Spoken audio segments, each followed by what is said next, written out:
mwe bakolera naddala abasaka amawulire agaagaliko aboludde oluvuganya ne bannabyabufuzi abatali mu gavumenti kweyongedde.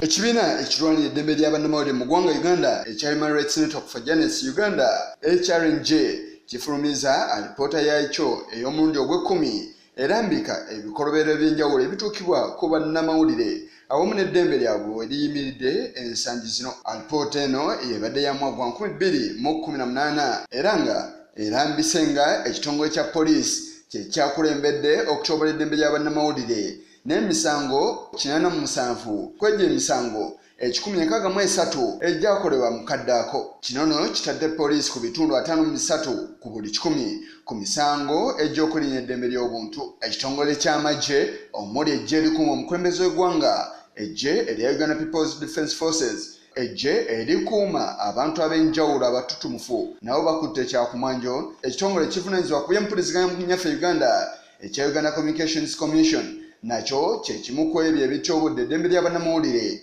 abakulira ebitongole by'amawulire mu nnyaffe Uganda awamu n'abantu aba bulijjo. N'abantu abagwira amawulire ne bakuba ne batategeerekeka batuyita unknown, okugeza nga bannamawulire yali addeeka ne bamugwako abantu nga bana ne bamukuba ne bamumenyemba. Abantu bwe batyo bakoze ebikolwa 17 ebitundu 10 ku buli 100. Ate abantu ba bulijjo bye tuyita communities nga mulimu abagwako ekirindi ku munnamawulire ne bamukuba, abantu ababa mu by'ettaka ebintu byonna naye nga zibaliyo mu bitundu gye tuwangalira bakoze ebikolwa 15 era bebadde mu kifo ekyokuna n'ebitundu 9 ku buli 100. Ate ba RDCs bakoze ebikolwa 9 ku mikutu gy'amawulire ne bannamawulire era ku ekyo balina ebitundu 6 ku buli 100. Bannamawulire abasakira TV ez'enjawulo be bamu ku bannamawulire abasinze okutyoboola eddembe lyabwe era nga ku bo ebitundu 42 ku buli 100 bannamawulire abagasakira mu mpapula, ebitundu 25 ku buli 100 bannamawulire ba radio, ebitundu 8 ku buli 100 bannamawulire abasakira emikutu egy'enjawulo ku mitimbagano. Alipoota y'emu erambise engeri ki bannamawulire bano gye batyoboddwamu eddembe lyabwe omu ne ba RDC nabo bennyini abenyigidde mu nteekateeka eno.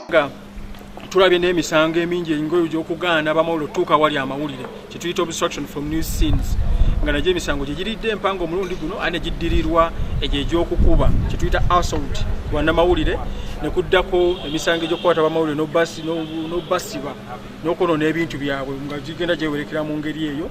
Era netulaba nti ne paalamenti tekoze kimala kutaasa bamawulire n'obwannantagambwa akubeyongedde okusajjalaata kubanga abamawulire bano bonna abatuusiddwako ebikolwa bino batono nnyo abasobodde okulopa emisango gyabwe nekituuka mu mbuga z'amateeka ne kitandika okuwozebwa nga poliisi ebadde ekola kasoobo nnyo mu kunoonyereza ku misango egy'enjawulo egimu n'okugiremesa okutuukira ddala ew'omuwabi wa gavumenti. Aboogezi b'ebitongole ebikuumaddembe omuli ekya poliisi awamu n'omwogezi w'amagye ag'okutaka nabo boogedde ku alipoota engeri gye kiri nti banokoddwayo nti be bakyakutte omumuli ogw'okulinnyirira eddembe ly'abannamawulire. Alipoota egambye nti ffe tutulugunya abannamawulire ate neeyogera oba negamba nti kituufu wadde batulugunya abannamawulire naye waliwo kye bakola.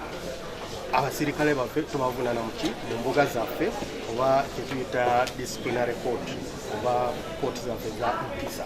Such kind of reports are good. Checks and balances as measures of checks and balances. So it's good, but the issue is the content. How is it presented?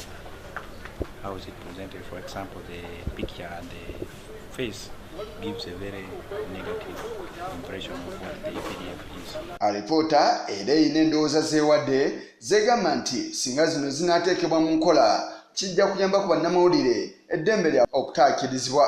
Muno mubaddemu okukola ennongooseza mu mateeka agafuka ekitongole ekivunaanyizibwa ku by'empuliziganya mu nnyaffe Uganda ekya UCC awamu n'okulongoosa ensako y'abannamawulire n'ensonga endala. Ebitongole bya gavumenti nga poliisi birina okukkiriza bitandika okunoonyereza embagirawo ku misango egiwawaabirwa abo abakozi baagyo era ne batwalira mu mbuga z'amateeka ne bavunaanibwa mu ngeri etegekeka ey'olwatu. Si tugamba bugambi nti bavunaaniddwe naye nga tetumanyiwa gye bavunaanidde nategeera naani gwe bavunaanye.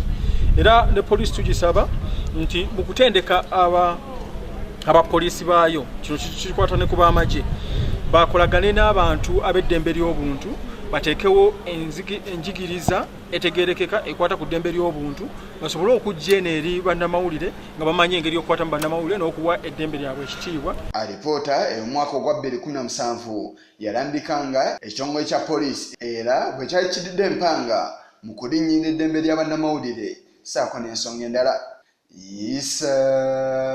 Kigongo ku lwa Channel 44 Oreglo.